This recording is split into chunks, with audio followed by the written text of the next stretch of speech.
नमस्कार दोस्तों, मैं हूं नीलेश और आपका एग्जाम गुरुजी के 16 दिसंबर शुक्रवार के करंट अफेयर्स में बहुत बहुत स्वागत है। मध्य प्रदेश के राष्ट्रीय अंतर्राष्ट्रीय खबरें हम यहाँ पर देखेंगे।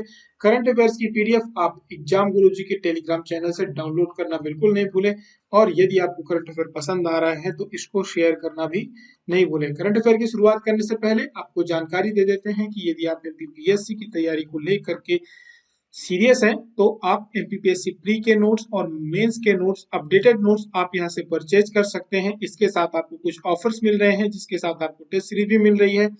और कुछ लोगों की क्वेरीज आई थी कि इंग्लिश मीडियम के नोट्स कब लॉन्च होंगे, तो आपके लिए ज्यादा समय का नहीं है। नेक्स्ट वीक दिसंबर माह खत्म होने के बाद यानी जनवरी फर्स्ट वीक तक में इंग्लिश मीडियम मुख्य परीक्षा के नोट्स भी लॉन्च कर दिए जाएंगे।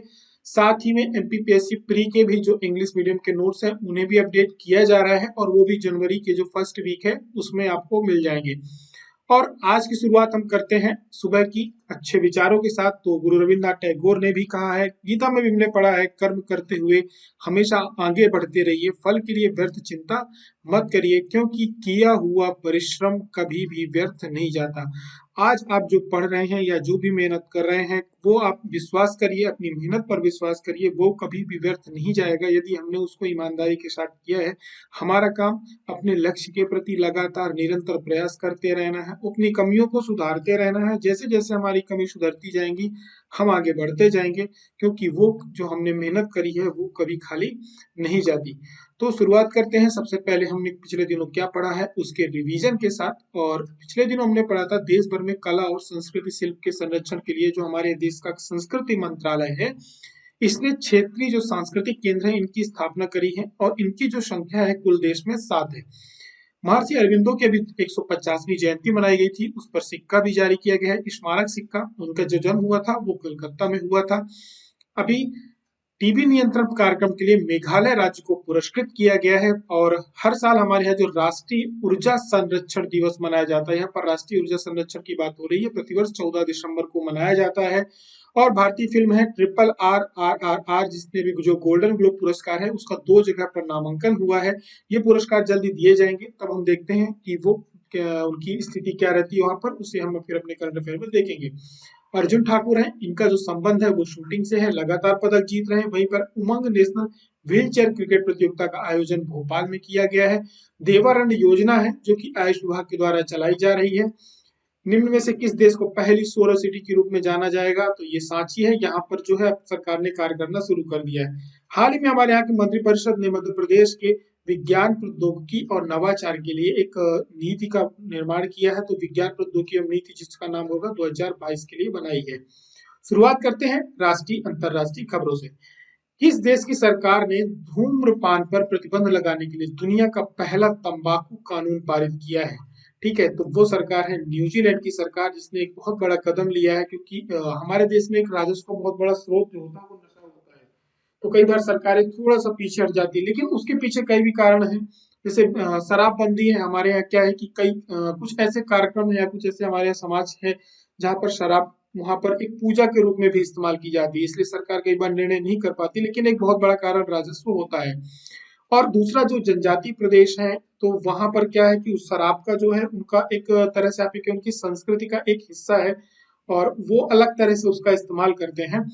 तो न्यूजीलैंड सरकार ने 13 दिसंबर को भी क्या किया है, युवाओं पे जो सिगरेट खरीदने का आजीवन प्रतिबंध लगा करके धूम्रपान को पूरी तरह से समाप्त करने का निर्णय लिया है। और इनका टारगेट है कि 2025 तक इन्हें एक देश ऐसा बनाना है जो कि धूम्रपान मुक्त देश हो। इसका एक कारण भी होता है।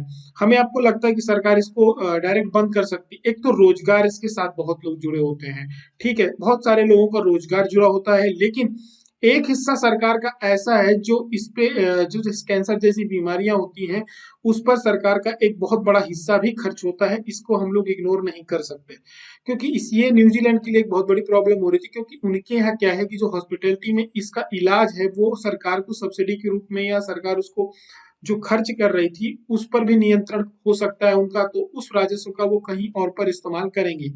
तो और भी बहुत सारे उद्देश्य हैं, लेकिन ये पहला देश है जिसने धूम्रपान को पूरी तरह से रोक लगाने का अपना क्या किया, कानून पारित किया है। तो वहां की जो प्रधानमंत्री है न्यूजीलैंड की वो जैसिंडा अर्डन है, लगातार खबरों में बनी रही कोविड के टाइम से ही। राजधानी यहाँ की वेलिंगटन है, मुद्रा यहाँ की न्यूजीलैंड डॉलर है। देखते हैं हम लोग प्रश्न क्रमांक 2। बोगोटा में 19वीं अंतरराष्ट्रीय जूनियर साइंस ओलंपियाड में भारत ने कुल कितने स्वर्ण पदक जीते हैं? तो इसकी जो संख्या है भारत की 7 है। डिटेल्स देख लेते हैं। ओलंपियाड का जो आयोजन किया गया था ये कोलंबिया के बोगोटा में किया गया था। ठीक है, अब भारत इसमें लगातार, आप ये पहली बार 7 पदक नहीं जीते हैं, इस प्रतियोगिता में लगातार भारत पदक जीत रहा है। और इसमें कोलंबिया के बोगोटा में जो 19वीं आयोजन हुआ था इसमें 6 पदक जीत करके, 6 गोल्ड जीत करके भारत शीर्ष रैंक पर रहा है। युवा छात्रों का ये ओलंपियाड जूनियर से जो होता है एग्जाम होता है, ये उनका होता है। ये मुख्यतः जो होता है हमारे यहाँ की जो Homi Bhabha centre for science and education है, जिसको HBSE कहा जाता है, ये इस कार्यक्रम का आयोजन करता है, मेन केंद्र है। इसमें अलग अलग स्कूलिंग के जो स्टूडेंट्स होते हैं वो शामिल होते हैं, अलग अलग साइंस से, मैथ से और सभी फिजिक्स से, केमिस्ट्री से इनके क्वेश्चंस होते हैं, वो उनको सॉल्व करते हैं। ठीक है, एक तरह से छात्रों में क्या होता है, वैज्ञानिक की खोज की जाती है, उनको प्रोत्साहित किया जाता है, फिर इसको एक बड़े स्तर पर लेके जाया जाता है। तो भारत जो है इस प्रतियोगिता में कुल एक एक स्वर्ण अर्जित किया, साथ में 35 देशों के 203 छात्रों ने भाग लिया था। अब भारत लगातार ये चौथा वर्ष है जब ऑल गोल्ड प्रदर्शन किया है, यानी सबसे ज्यादा पदक जीतने वाला देश रहा है। और इसमें कुल मिलाकर 20 स्वर्ण, 42 रजत और 59 कांस्य पदक प्रदान किए गए हैं। भारत 6 स्वर्ण जीतने वाला एकमात्र देश है जिसकी टीम ने पूरा जीता है। और इसके साथ क्या, इसका जो मूल संस्करण होने वाला था वो पहले कीव में होने वाला था, लेकिन क्या हुआ कि रसिया और यूक्रेन के युद्ध के कारण अब ये जो कार्यक्रम हुआ ये कहाँ पे हुआ, कोलंबिया में हुआ। तो भारत ने 6 पदक जीते हैं, लगातार चौथे वर्ष टॉप पे रहा है। हाल ही में चाहत अरोड़ा है, इन्होंने एक राष्ट्रीय रिकॉर्ड बनाया है। ये किस खेल से जुड़ी हुई हैं? तो ये जो जुड़ी हुई हैं ये तैराक की है, और भारत के लिए एक बहुत बड़ी उपलब्धि है क्योंकि भारत का कभी तैराकी में नाम हमने सुना नहीं है अपने खिलाड़ियों का, इसलिए इनका नाम जो है आपको थोड़ा सा ध्यान रखना है। तो चाहत अरोड़ा 100 मीटर जो बेस्ट स्ट्रोक है, इन्होंने अपना राष्ट्रीय रिकॉर्ड तोड़ा है। और ये 14 दिसंबर को जो ऑस्ट्रेलिया में फीना वर्ल्ड स्विमिंग चैंपियनशिप चल रही है, वहां पर इन्होंने 1 मिनट 13 सेकंड में अपनी जो 100 मीटर की बेस्ट स्ट्रोक रेस है उसको पूरा किया है और नेशनल रिकॉर्ड इन्होंने बनाया है। लेकिन अभी ये जो कंपटीशन है ये पूरा नहीं हुआ है, अभी 17 दिसंबर को फिर होगा। इसमें 50 मीटर बेस्ट स्ट्रोक देखा कंपटीशन होगा। फिर इसके बाद हमारे यहाँ के तैराक है श्री शिवधर, तो ये भी 100 मीटर व्यक्तिगत मेडले में प्रतिस्पर्धा करेंगे। और यदि बात करी जाए फीना की, जिसका फुल फॉर्म है फेडरेशन इंटरनेशनल डी नेटेशन, ये गोताखोरी, वाटर पोलो और सिंक्रोनाइज्ड और ओपन वाटर स्विमिंग जैसे जो जलीय खेल होते हैं इनका स्वासी निकाय है, और ये इस प्रतियोगिता का आयोजन कर रहा है। 17 दिसंबर को हम देखते हैं कि वो कहाँ तक पहुंचती हैं, कौन सा पदक लेकर के देश के लिए आती है। संयुक्त राष्ट्र ने भी क्या किया, हाल ही में भारत सरकार का एक कार्यक्रम है जिसको विश्व के 10 पुनर्जीवित प्राकृतिक कार्यक्रमों में शामिल किया है। तो वो कार्यक्रम है हमारे यहाँ का नमामि गंगे कार्यक्रम, जिसको शामिल किया गया है। तो इसमें क्या है कि लगभग आपको पता है कि जो विश्व बैंक है ये $400 मिलियन की मदद कर रहा है। नमामि गंगे कार्यक्रम ये केंद्र सरकार की एक महत्वाकांक्षी परियोजना है जिसमें गंगा को पूरी तरह से क्या किया जाएगा, स्वच्छ किया जाएगा। लेकिन एकदम से स्वच्छ किया नहीं जा सकता, उसके लिए अलग अलग टास्क है, क्योंकि इसमें बहुत सारे जो उद्योग हैं। एक तो हमारे यहाँ जो देश है, हमारा जो पूरे शहर है, बड़े शहर है, वो किसके किनारे, नदियों के किनारे बसते हैं। ये आज से नहीं है, सिंधु घाटी सभ्यता से चला आ रहा है कि जो बड़े नगरों का विकास होता है वो नदियों के किनारे ही होता है, चाहे वह दिल्ली हो, कोलकाता हो, बनारस हो, तो गंगा के किनारे बहुत सारे शहर बसे हुए हैं। अब उन उद्योगों का पानी जो है किसमें जाता है, नदियों में जाता है। तो इनको मूव करना एक बड़ा टास्क होता है। तो इस गंगा नदी के किनारे किनारे एक टनल भी बनाई जा रही है, नहरें बनाई जा रही हैं जहाँ पे गंदे पानी को छोड़ा जा रहा है, फिर उसका फर्टिलाइजर बनाया जा रहा है। तो ऐसे बहुत सारे प्रोजेक्ट हैं जो स्टेप बाय स्टेप आगे बढ़ेंगे और धीरे धीरे जल को क्या करेंगे, स्वच्छ करेंगे। तो अभी क्या हुआ है कि हमारे यहाँ का जो नमामि गंगे कार्यक्रम है इसको विश्व के 10 पुनर्जीवित प्राकृतिक कार्यक्रमों में शामिल किया गया है। और इसका लाभ ये होगा कि अब जो है हमें संयुक्त राष्ट्र का समर्थन वित्त मिलेगा, साथ ही में इसकी जो तकनीकी उनकी है उनके पास नदियों को साफ करने की, उसका हमें लाभ भी मिलेगा। विश्व बैंक इस पे अलग से हमें मदद कर ही रहा है। तो ये है कि हमारी नदी जल्दी साफ हो जाएगी। नमामि गंगे परियोजना की बात करी जाए तो इसकी शुरुआत जो हुई थी वर्ष 2014 में हुई थी, केंद्र सरकार की परियोजना है। गंगा को प्रदूषण मुक्त करना है, फिर से उन्हें पुनर्जीवित करना है। इसका जो मंत्रालय है वो केंद्रीय जल संसाधन, नदी विकास और गंगा कायाकल्प एक अलग से मंत्रालय बनाया गया है, उसके अंतर्गत ये आता है। बढ़ते हैं हम लोग प्रश्न क्रमांक 5 की तरफ। हाल ही में भारत सरकार की ने किस राज्य के लाल चने को पंजीकृत करके जीआई टैग दिया है? तो ये है तेलंगाना का लाल चना। इसको कहा जाता है तेलंगाना में जो तंदूर के लाल चने, इसको जीआई टैग मिला है। और इसका क्या है, इसके बाद क्या हो गया, जो तेलंगाना है इसके पास कुल 16 जीआई टैग संख्या हो गई है। और इनकी बात करी जाए तो वहाँ के जो केंद्रीय विश्वविद्यालय, कृषि विश्वविद्यालय तेलंगाना के, वहाँ के प्रोफेसर है जयशंकर, इन्होंने जीआई टैग के लिए क्या है, इस पूरी प्रक्रिया को सुगम बनाया था। और यलाला फार्मर्स प्रोड्यूसर्स कंपनी लिमिटेड है, और इनके मार्गदर्शन पे इसका पूरा एक डेटा प्रोवाइड किया, और तब जाकर के उन्हें ये जीआई टैग मिला है। लाल चना जो मुख्य रूप से तेलंगाना में जो एक तंदूर जगह है, वहां पर उसके आसपास के क्षेत्र में बोया जाता है। जैसे हमारे यहाँ जो चिन्नौर खाद है वो दक्षिण की तरफ बोई जाती है, ठीक है। तो इसकी खासियत ये है कि इसमें 24% प्रोटीन होता है। और इसमें जो हमारे यहाँ अन्य अनाज होते हैं, हमारे यहाँ ज्यादातर प्रोटीन का जो स्रोत है वो मोटे अनाज है, या लगभग हम लोग क्या, मीट या मांसाहारी संख्या कम है हमारे देश में। तो ज्यादातर लोगों को जो प्रोटीन का स्रोत है वो हमारे यहाँ अनाज है। तो इसमें जो प्रोटीन की मात्रा है वो 24% पाई जाती है, जो अन्य अनाज है उनसे 3 गुना ज्यादा होती है। तो इसी के बाद क्या है कि तेलंगाना ने इसके लिए अप्लाई किया था और उसको ये जीआई टैग मिल गया है। और बात करी जाए आंध्र प्रदेश की, तो तेलंगाना की, तो ये आंध्र प्रदेश से 2 जून 2014 को अलग हुआ और भारत का 28वां राज्य है। वर्तमान में यहाँ के जो राज्यपाल हैं वो तमिलिसै सौंदरराजन है, और मुख्यमंत्री है, उन्हें शॉर्टकट में टीआरएस कहा जाता है, कि चंद्रशेखर राव है। राजधानी वहाँ की हैदराबाद है। बढ़ते हैं हम लोग प्रश्न क्रमांक 6 की, और हमारी शुरुआत होती है यहाँ से मध्य प्रदेश के करंट अफेयर्स की। तो मध्य प्रदेश के किस जिले से 5G सेवा का शुभारंभ किया गया है? तो वो जिला है उज्जैन, जहां से 5G सेवा का शुभारंभ कर दिया गया है। इसकी जो शुरुआत हुई है वो त्रिवेदी संग्रहालय है, महाकाल लोक के पास ही है, तो वहां से इसका शुभारंभ किया गया है। और जो नेटवर्क जिसने वहां पे 5G सेवा की मध्य प्रदेश में शुरुआत करी है वो है जियो। और भारत में यदि बात करी जाए तो जो इसकी शुरुआत हुई थी गांधी जी के जन्मदिन के ठीक एक दिन पहले 1 अक्टूबर 2022 से भारत में 5G नेटवर्क की शुरुआत की गई थी। और भारत का लक्ष्य है कि 2023 तक पूरे देश में इसका विस्तार किया जाएगा। अभी कुछ ही शहरों में इसका विस्तार किया गया है, और इसका फायदा हमें आर्थिक रूप से भी होगा। देखिए मध्य प्रदेश को भी इसका फायदा होगा, क्योंकि 5G टेक्नोलॉजी के आने के बाद यदि सबसे ज्यादा किसी क्षेत्र में फायदा होने वाला है, लगभग सभी जगह पे होगा, लेकिन मेडिकल और एग्रीकल्चर ये दो जो क्षेत्र हैं विशेषकर, इनमें बहुत ज्यादा फायदा होगा। और क्योंकि हमारा जो देश है कृषि प्रधान देश है। जैसे जैसे देखिए अभी अब क्या हो रहा है, ड्रोन का इस्तेमाल किया जाना शुरू हो गया है। अभी आपने मेघालय में पढ़ा था कि वहाँ पे ड्रोन के माध्यम से मेडिसिन वहां तक भेजी गई हैं। उसके लिए बहुत हाईबिट के नेटवर्क की आवश्यकता होती है, और क्योंकि उतनी रेंज तक पहुंचाना एक बहुत बड़ा टारगेट होता है, ठीक है।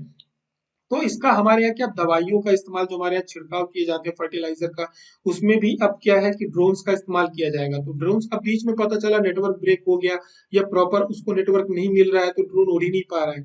तो ये सब समस्याएं नहीं होंगी। 4G में भी हमने ये अनुभव किया है कि स्पीड में हमने, आप सभी ने काफी अनुभव किया होगा, खासतौर पर जिन्होंने 2G 3G इस्तेमाल किया है, तो 4G में उनको डिफरेंस पता होगा। तो 5G आने के बाद इसकी स्पीड 10 गुना हो जाएगी। तो अब इसका फायदा हमारी अर्थव्यवस्था पर भी पड़ेगा। आप खुद देख सकते हैं, जब से हमारे यहाँ अर्थव्यवस्था में क्या है कि जो पेटीएम है, फोन पे है, और हमारे यहाँ जो मैक्सिमम जो सर्विसेज है वो ई गवर्नेंस स्टार्ट हो गई है, तो हमारी इकोनॉमी में काफी तेजी से बूस्ट अप आया है। तो अब क्या होगा कि जो हमारे यहाँ मेडिकल साइंस में भी आप देखेंगे बहुत सारे नवाचार होंगे। अब बहुत सारे आपको स्टार्टअप्स देखने को मिलेंगे। हम और आप आज जो पढ़ाई कर रहे हैं उसमें एक बहुत बड़ा योगदान किसका है, 4G का है। आज आप हमें ऑनलाइन सुन पा रहे हैं, यूट्यूब आपके लिए काफी इजी हो गया है, आप बहुत सारे ऐप चला ले रहे हैं, आप एआई बेस्ड आपके सामने प्रस्तुत हो रहे हैं, आप ऑनलाइन चैनल्स देख रहे हैं, ऐप के थ्रू आपकी पढ़ाई चल रही है, ये भी 4G का ही विस्तार है। आप कल्पना कर सकते हैं कि 5G आने के बाद एजुकेशन के क्षेत्र में भी कितना विस्तार होगा। तो इसमें इकोनॉमी में लगभग $450 अरब का फायदा होगा। और इसके लिए सरकार भी क्या कर रही है, अलग अलग कार्यक्रम चला रही है। तो मध्य प्रदेश को भी इसका काफी ज्यादा फायदा मिलेगा। अब हम देखते हैं सरकार इसके लिए क्या कहते हैं, विज्ञान और प्रौद्योगिकी नीति भी लेकर के आई है, जो कि पूरी तरह से 5G को सपोर्ट करती है। बढ़ते हम लोग प्रश्न क्रमांक 7 की तरफ। मध्य प्रदेश में राष्ट्रीय महिला बॉक्सिंग चैंपियनशिप 2022 का आयोजन होना है, और ये कहाँ किया जाएगा, ये किया जाएगा भोपाल में। भोपाल लगातार खबरों में है। 3 आयोजन वहां पर, 2 आयोजन पहले से हो चुके हैं, ये तीसरा आयोजन है जो राष्ट्रीय स्तर का हो रहा है। पहला आयोजन हमारे यहाँ क्या चल रहा है, राष्ट्रीय शूटिंग पिस्टल चैंपियनशिप पहले से चल रही थी, ठीक है। अभी जो वर्तमान में चल रहा 12 तारीख को चालू हुई है वो राज्य घुड़सवारी एकेडमी में हमारे यहाँ राष्ट्रीय जूनियर घुड़सवारी प्रतियोगिता चल रही है। ये तीसरा मध्य प्रदेश के लिए एक अचीवमेंट है कि हमारे यहाँ राष्ट्रीय महिला बॉक्सिंग चैंपियनशिप भी होगी, जो कि टीटी नगर भोपाल में मार्शल आर्ट वहाँ पे है, वहाँ पे होगी। और इसमें आप लोगों को जो यदि भोपाल में है तो जरूर जाइए वहां पर, क्योंकि आपको हमारे यहाँ के ओलंपिक खिलाड़ी वहां पर देखने को मिलने वाले हैं। और आपको निखत जरीन दिखाई देगी जिन्होंने वर्ल्ड चैंपियनशिप बॉक्सिंग चैंपियनशिप में पदक जीता है। उसके साथ लवलीन का नाम हम सभी को याद है कि लवलीन है, ये भी आपको वहां पर मिलने वाली हैं। इन्होंने ओलंपिक में शानदार प्रदर्शन किया था। तो ये सभी भोपाल पर आने वाले हैं और ये मध्य प्रदेश के लिए एक बहुत बड़े गर्व की बात है। बात करें जाए खेल मंत्री कौन है, तो यशोधरा राजे सिंधिया है। बढ़ते हम लोग प्रश्न क्रमांक 8 की तरफ। मध्य प्रदेश के किस शहर में सभी शासकीय विद्यालयों के नाम वीर शहीदों और जो महापुरुष हैं उनके नाम पर होंगे? तो ये जगह है महू। महू में जो है, महू किस, इसका जो एक नाम है सरकार ने 2003 में रख दिया था डॉक्टर भीमाराव अंबेडकर के नाम से, तो डॉक्टर अंबेडकर नगर महू के नाम से प्रसिद्ध है। अभी हाल ही में गृह मंत्री का विजिट था वहां पर, क्योंकि वो प्रभारी मंत्री भी है यहाँ के।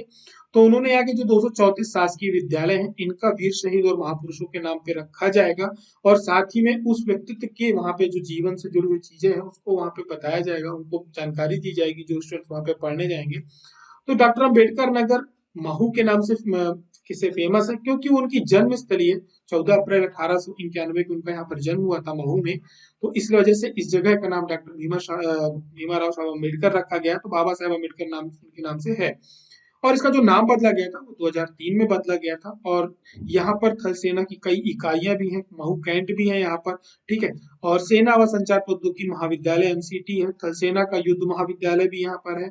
और साथ में राष्ट्रीय सामाजिक शोध संस्थान भी है जो कि डॉक्टर अंबेडकर के नाम से ही है। बढ़ते हम लोग प्रश्न क्रमांक 9 में। भारत अंतरराष्ट्रीय विज्ञान महोत्सव IISF 2022 का जो 8वां संस्करण है ये कहाँ पर आयोजित किया जाएगा, तो ये आयोजित किया जाएगा भोपाल में। तो इसकी डिटेल्स देख लेते हैं। और ये आयोजन होने वाला है 21 से 24 जनवरी 2023। ठीक है। बहुत सारे कार्यक्रम इस बार भोपाल में हो रहे हैं, तो थोड़ा सा आप दिमाग में रखेंगे तो याद करना आसान होगा। अब ये जो विज्ञान महोत्सव होता है इसमें विशेषकर युवा बहुत सारे भाग लेते हैं। अंतरराष्ट्रीय जो विज्ञान महोत्सव होता है, और ये हमारे देश का एक बहुत बड़ा मंच है जो प्रतिवर्ष आयोजित किया जाता है। इसके पहले गोवा में हुआ था, उसके बाद फिर पुणे में हुआ था।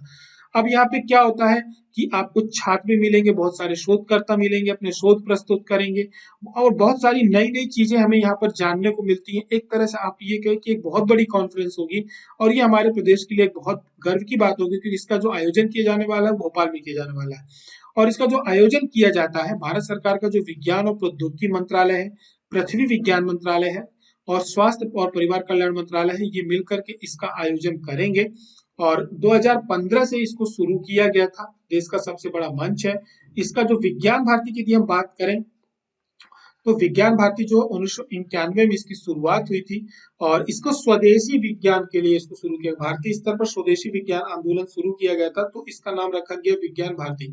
यहाँ पर जो हमारे युवा होते हैं उनके अंदर जो रचनात्मकता होती है, उनके अंदर जो एक नेचर होता है, मौलिकता होती है, उसको प्रेरित करने के लिए, उसको उनके अंदर से ज्ञान को बाहर लाने के लिए, उनको अवसर प्रदान करने के लिए ये मंच का निर्माण किया गया था। क्योंकि आप देख रहे होंगे आपके यहाँ साइंस क्विज होते हैं स्कूलों में, कॉलेजों में, बहुत सारे क्या कहते हैं मॉडल बना करके बच्चे प्रेजेंट करते हैं, स्कूली लेवल से स्टार्ट हो जाते हैं। कि यदि उनके अंदर एक वैज्ञानिक की प्रतिभा है, विज्ञान उनके अंदर जागरूकता है या उनको इंटरेस्ट है, तो उनको अवसर दिया जाए, छोटे छोटे स्तर से शुरुआत हो, लेकिन धीरे धीरे उनके अंदर कॉन्फिडेंस डेवलप किया जाए। इसी उद्देश्य के साथ ये शुरू किया गया था। इसका जो मुख्यालय है वो नई दिल्ली में है, और वर्तमान में हमारे प्रदेश के विज्ञान एवं प्रौद्योगिकी मंत्री की बात करी जाए तो श्री ओम प्रकाश सकलेचा हैं। बढ़ते हैं हम लोग प्रश्न क्रमांक 10 की तरफ। मध्य प्रदेश के किस विभाग द्वारा विवेकानंद युवा पुरस्कार दिए जाते हैं? तो ये दिया जाता है खेल एवं युवा कल्याण विभाग के द्वारा। तो अभी क्या हुआ है कि सरकार ने इसके लिए आवेदन मांगे हैं कि जो 15 वर्ष से 29 वर्ष आयु के युवा हैं, वो युवा जिन्होंने सामुदायिक विकास की जो गतिविधि, स्वास्थ्य हो गया, पर्यावरण हो गया, अनुसंधान नवाचार हो गया, सांस्कृतिक हो गया, मानवाधिकारों के लिए उन्होंने प्रचार प्रसार किया, कला साहित्य पर्यटन में है, चिकित्सा के क्षेत्र में एक सक्रिय नागरिक है।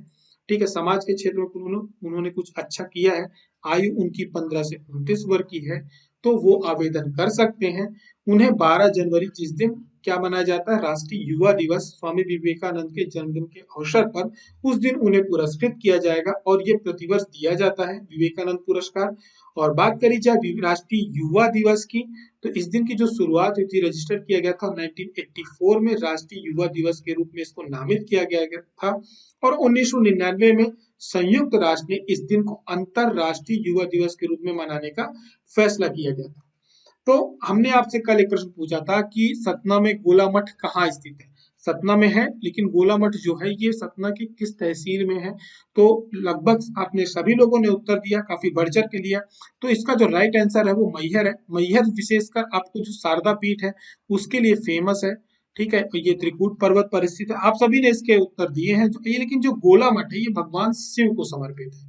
ठीक है, त्रिकूट पर्वत पे मैहर का, लगभग सभी माताएं जो है कहाँ रहती हैं? ऊपर टॉप पे रहती है, चोटियों पे रहती है, किसी न किसी पर्वत पर विराजमान है। तो ये त्रिकूट पर्वत पर है।